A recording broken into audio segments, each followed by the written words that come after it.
নমস্কার বন্ধুরা, অর্পিতা স্পিরিচুয়াল চ্যানেলে আপনাদের সবাইকে স্বাগত। আশা করি আপনারা প্রত্যেকে ভালো আছেন, সুস্থ আছেন।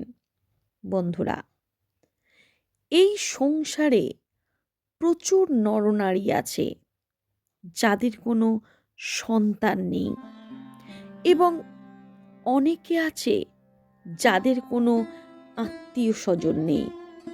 তাহলে তাদের পরবর্তীকালে কি গতি হতে পারে? একবার পক্ষীরাজ গরুড় বৈকুণ্ঠধামে শ্রী হরি বিষ্ণুর চরণ সেবা করছিলেন। হঠাৎ গরুড় দেবের মনে মর্তলোকের মানুষের দুঃখ দুর্দশার কথা ভেসে উঠল। তিনি দেখলেন, সংসারে যার পুত্র আছে, স্বামী আছে, তার মৃত্যুর পর পিণ্ডদান করার লোক আছে, কিন্তু যার কেউ নেই, তার কি হবে?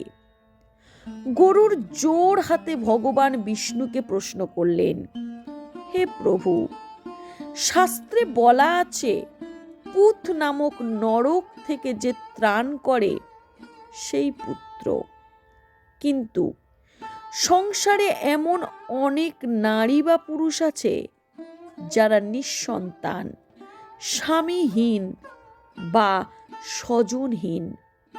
তাদের মৃত্যুর পর কে পিণ্ড দেবে?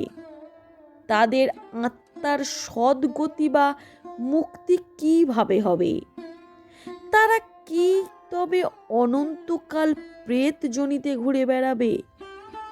ভগবান বিষ্ণু গরুড়ের এই করুণাময় প্রশ্ন শুনে স্মিত হাসলেন এবং অত্যন্ত গূঢ় এক সত্য প্রকাশ করলেন। হে পক্ষী শ্রেষ্ঠ, তুমি ঠিকই বলেছ যে পুত্র পিণ্ডদান করলে জীবের তৃপ্তি হয়, কিন্তু যেন আমার প্রতি ভক্তিই হলো সর্বশ্রেষ্ঠ পিণ্ড।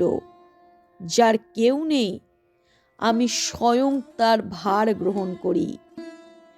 ভগবান বিষ্ণু একটি শ্লোকের মাধ্যমে পরম সত্যটি ব্যাখ্যা করলেন।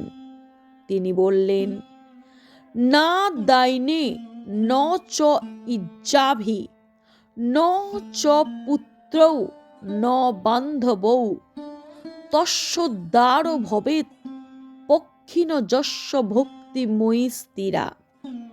হে পক্ষীরাজ, প্রচুর দান, যজ্ঞ, পুত্র বা বান্ধব, এদের দ্বারা জীবের প্রকৃত উদ্ধার হয় না।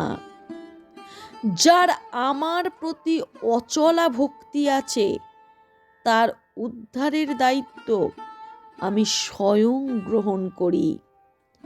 অনাথের নাথ আমি, তাই আমার নাম জগন্নাথ। ভগবান বিষ্ণু বিষয়টি বুঝিয়ে বলার জন্য একটি প্রাচীন তত্ত্ব কথা বললেন পক্ষীরাজ গরুড়কে।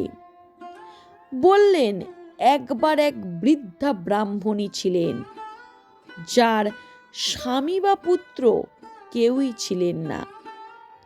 তিনি অত্যন্ত দরিদ্র ছিলেন এবং সারা জীবন এই চিন্তায় কাঁদতেন যে আমার মৃত্যুর পর কে আমার শ্রাদ্ধ করবে, কে আমাকে এক গণ্ডূষ জল দেবে। একদিন তিনি তার কুঁড়ে ঘরে বসে কাঁদছেন। এমন সময় এক দিব্য ঋষি সেখানে উপস্থিত হলেন। তিনি বৃদ্ধাকে বললেন, মা, তুমি কাঁদছো কেন? বৃদ্ধা বললেন, বাবা, আমি বড়ই অভাগা, আমার পিণ্ড দেয়ার কেউ নেই, আমার কি নরকবাস হবে? ঋষি তখন গরুড় পুরাণের সার কথা তাকে বুঝিয়ে বললেন।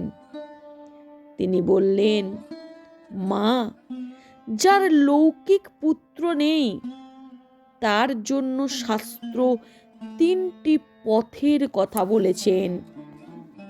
প্রথমত ভক্তিযোগ। যে ব্যক্তি মৃত্যুর আগে গোবিন্দ বা হরি কথা শ্রবণ করেন এবং ঈশ্বরের নাম জপ করেন, তার কোনো পিণ্ডের প্রয়োজন হয় না। স্বয়ং যমরাজ তাকে স্পর্শ করতে পারে না। দ্বিতীয়ত হলো জীবিত শ্রাদ্ধ। গরুড় পুরাণ অনুসারে যার কেউ নেই, তিনি জীবিত থাকাকালেই নিজের শ্রাদ্ধ নিজে করে যেতে পারেন। একে বলে জীবত শ্রাদ্ধ। তৃতীয়ত হলো জগৎ সংসারী পরিবার। তুমি তোমার সাধ্য মতো ক্ষুধার্তকে অন্ন দাও, পশু পাখিকে জল দাও। এই নিঃস্বার্থ দানই তোমার পারলৌকিক পাথেয় হবে। ভগবান বিষ্ণু গরুড়কে বললেন, হে গরুড়, ওই বৃদ্ধা আমার ওপর ভরসা করে শেষ জীবনে নাম জপে মন দিলেন। যেদিন তিনি দেহ ত্যাগ করলেন, সেই দিন তার সংস্কার করার জন্য কোনো লৌকিক পুত্র ছিল না বটে, কিন্তু আমার পার্শ্বদগণ এসে তাকে সসম্মানে বৈকুণ্ঠে নিয়ে গেলেন। কারণ যে আমাকে পিতা মাতা বন্ধু বলে মেনে নেয়, আমি তার পুত্র হয়ে তার সমস্ত কর্মভার গ্রহণ করি। রামায়ণেও আমরা দেখি গৃধরাজ জটায়ুর কোনো সন্তান ছিল না, কিন্তু তিনি যখন রামের সেবায় প্রাণ দিলেন, তখন স্বয়ং ভগবান শ্রীরামচন্দ্র তার পুত্র হয়ে তার অন্ত্যেষ্টি ক্রিয়া সম্পন্ন করেছিলেন। অনাথাস্য জগন্নাথ ত্রাতা ভবতি সর্বদা, যস্য নাস্তি গতি কাচ্চিৎ তস্য গতি জনার্দন। অর্থাৎ যার কেউ নেই, যে অনাথ, জগন্নাথ সর্বদা তার ত্রাতা হন। যার কোনো গতি নেই, শ্রীহরি জনার্দনই তার একমাত্র গতি। আপনি নিজেকে একা ভাববেন না।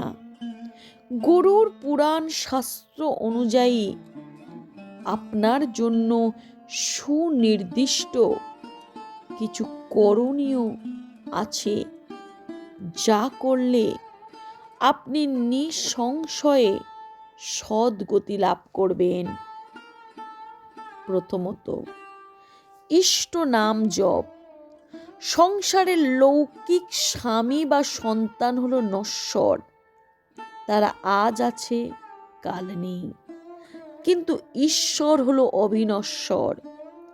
আপনি রোজ নিয়ম করে ইষ্ট নাম জপ করুন।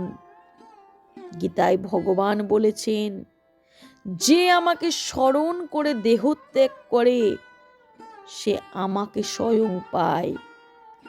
দ্বিতীয়ত হলো সেবা ও দান। আপনার সাধ্য মতো পশু পাখিকে খাবার দিন। গরুড় পুরাণে বলা হয়েছে, ক্ষুধার্ত প্রাণীকে অন্ন দিলে তা সরাসরি পিতৃপুরুষ ও ঈশ্বরের কাছে গিয়ে পৌঁছায়। তৃতীয়ত হলো মানস পূজা। নিজেকে ঈশ্বরের চরণে সমর্পণ করুন আর ভাবুন যে ঈশ্বরই আপনার পিতা, তিনি হলো আপনারই সন্তান।